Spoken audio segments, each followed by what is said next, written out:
வணக்கம் அன்பு நண்பர்களே. ஒரு நாள் பகவான் ரமண மகரிஷியோட ஆசிரமத்துக்கு நாராயண குருவோட சீடர்களான அச்சுதானந்தனும் கோவிந்தனும் வந்திருந்தாங்க.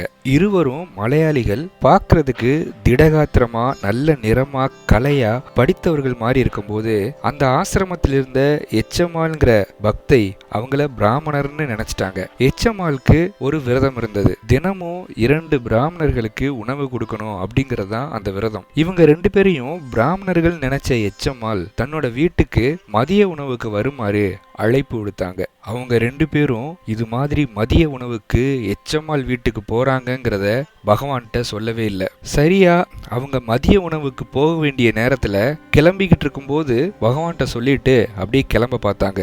பகவானுக்கு என்ன நடக்குதுன்னு தெரிஞ்சிருச்சு. ஒருவேளை எச்சம்மாளுக்கு இவங்க பிராமணர்கள் இல்லை அப்படிங்கிற உண்மை தெரிஞ்சிச்சுன்னா விருந்து உடனே ரத்தாக கூடும். சாப்பிட வர சொன்னவங்கள வெறுங்கையோட திருப்பி அனுப்புறது கூட நடக்கக்கூடும். அப்படி நடந்தா 2 சன்னியாசிகளுக்கும் ரொம்ப சங்கடமா போயிருங்கிறது பகவானுக்கு புரிஞ்சது. 2 பேரையும் பார்த்து புன்முறுவலோட அவர் கேட்டாரு, உங்க 2 பேருக்கும் பரிசேஷனம் செய்ய தெரியும் இல்லையா அப்படின்னு கேட்டாரு. அவர் கேட்டதும் அவங்க 2 பேருக்கும் சுருக்குன்னு ஒரு ஹிண்ட் கொடுத்த மாதிரி இருந்துச்சு. 2 பேரும் ஒருத்தர் முகத்தை ஒருத்தர் பார்த்துக்கிட்டாங்க. உடனே கோவிந்தானந்தாவும் அச்சுதானந்தாவும் அந்த குறிப்பை புரிஞ்சுக்கிட்டு சொன்னாங்க, தெரியும் பகவானே, சாப்பிட்றதுக்கு முன்னாடி இலை முன்னாடி உட்கார்ந்ததும் கையில நீரை எடுத்து பரிமாறப்பட்ட அன்னத்தை சுத்தி 3 தடவை மந்திரம் ஜெபித்து கொண்டே அன்னத்தை நிவேதனம் பண்ணுவாங்க, அதுதானே அப்படின்னாங்க. பகவான் சிரிச்சுக்கிட்டே போயிட்டார். அன்னைக்கு அந்த சன்னியாசிகள் எச்சம்மாள் வீட்டுக்கு உணவிருந்த போயிட்டு சந்தோஷமா சாப்பிட்டுட்டு வந்தாங்க. இவங்க 2 பேரை பத்தின ரகசியத்தை ரமணர் எச்சம்மாளோட ஆயுள் காலம் வரைக்கும் சொல்லவே இல்லை. எந்த ஒரு விஷயத்தையும் வெளியில சொல்றதுனால ஒரு 10 பேருக்கு சங்கடம்னாலோ கஷ்டம்னாலோ அந்த விஷயத்த சொல்றதுனால எந்த பிரயோஜனமும் இல்லை அப்படிங்கிறதுனாலோ அதை சொல்லாமலே விட்டுறது எல்லாருக்கும் நல்லது. ரமணர் ஞான மார்க்கத்தை மட்டும் இல்ல, நல்ல மனிதனாவும் எப்படி நடந்துக்கிறதுங்கிறத இப்படி அடிக்கடி உணர்த்துவார். ஒரு முறை ரமணருடைய சீடர் ரமணாசிரமத்துக்கு வந்துகிட்டு இருந்தாரு. வர்ற வழியில சாலையின் ஓரத்துல பெரும் கூட்டம் ஒண்ணு கூடி நின்றுகிட்டு இருந்தாங்க. அந்த கூட்டத்துக்கு மத்தியில யாரோ ஒரு வட இந்தியன் பெரும் குரல் எடுத்து கூக்குரலிட்டு சில மந்திரங்களை ஓங்கி ஒலித்து கொண்டிருந்தான். என்ன நடக்குதுன்னு இவர் அங்க போய் பார்த்தபோது வட்ட வடிவமான ஏதோ ஒரு பொருளை தலைக்கு மேல காத்துல வேகமா சுத்துறான். அப்புறம் தன்னோட தட்டுல மூடி வைக்கப்பட்டிருக்கிற ஒரு துணியை விளக்குனவனே அங்க இருக்கிறவங்க யாரோ ஒருத்தருக்கு அந்த பொருள் எடுத்து கொடுக்குறான். அவங்களும் ஆச்சரியப்பட்டு போய் அப்படியே காசு போடுறாங்க, சில்லறை காசுகளை வீசுறாங்க. அந்த வட இந்தியன் இந்த பக்தர்கிட்ட வந்து, உங்களுக்கு என்ன வேணும்னு சொல்லுங்க, அதிசயம் செஞ்சு காட்டுறேன் மகராஜ், சொல்லுங்க மகராஜ் அப்படின்னு கேட்கிறாரு. இது உண்மையிலேயே வித்தை இருக்கா இல்ல ஏமாத்துறானா அப்படின்னு தெரிஞ்சுக்கிறதுக்காக அந்த பக்தர் தன்னோட சொந்த ஊர்ல ஒரு குறிப்பிட்ட கடையில மட்டும் சுவையோடு கிடைக்கக்கூடிய பக்கோடாவை கேட்கிறாரு. அந்த மாதிரி சுவையுள்ள பக்கோடா அந்த ஊர்ல மட்டும்தான் கிடைக்கும், வேற எங்க சாப்பிட்டாலும் அந்த டேஸ்ட் வராது. அதனால அந்த கடையில் கிடைக்கக்கூடிய பக்கோடாவை திருவண்ணாமலையில நின்றுகிட்டு கேட்கிறாரு. உடனே அந்த மாந்திரிகன் வந்து கையில ஒரு தட்டை எடுத்துக்கிட்டு துணியை வச்சு மூடுனா,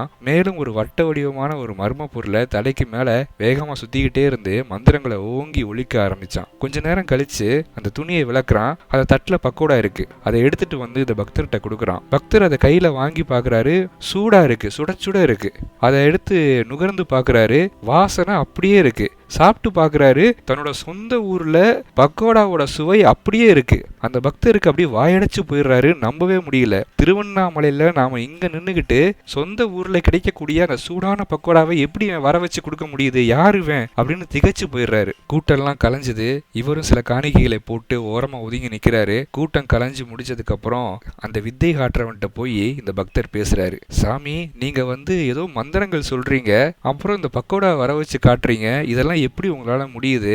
இவ்வளவு சக்தி இருந்தா நீங்களே ரூபா நோட்டுகள் எல்லாம் வரவழைச்சு உங்களுக்கு என்ன தேவையோ அதெல்லாம் நீங்களே வரவழைத்து சந்தோஷமா வாழ்ந்துக்கலாமே, அப்புறம் என்ன குறை உங்களுக்கு, எதுக்கு இப்படி பிச்சை எடுத்து வாழ்றீங்க அப்படின்னு சொல்லி கேட்கவும் அந்த மாந்திரிகன் வந்து பெரும் குரல் எடுத்து அப்படியே அழ ஆரம்பிச்சிட்டான். தேம்பி தேம்பி அழுது கொண்டிருந்த அவனை கொஞ்சம் கொஞ்சமா தேத்துறாரு அந்த பக்தர். என்னாச்சு சொல்லுங்க, ஏன் அழுகுறீங்க அப்படின்னு சொன்னதுக்கு அப்புறம் அந்த மாந்திரிகன் சொல்றான், நான் மாந்திரீகத்தின் மூலம் நிறைய சக்திகளை அடைய நினைச்சேன். ஒரு குறிப்பிட்ட மந்திரத்தை தொடர்ந்து 12 வருஷம் உபாசனை செஞ்சு வந்தா அந்த மந்திரத்துக்குரிய தேவதையை வசியம் பண்ணலாம் அப்படின்னு எனக்கு சொல்லப்பட்டது. நானும் 12 வருஷம் முறையா சாதகம் பண்ணி அந்த மந்திரத்திற்குரிய தேவதையை வசியம் பண்ண முயற்சி செஞ்சேன். 12 ஆண்டுகள் முடிந்த பிறகு அந்த தேவதையும் என் முன்னால பிரத்யட்சணமானது.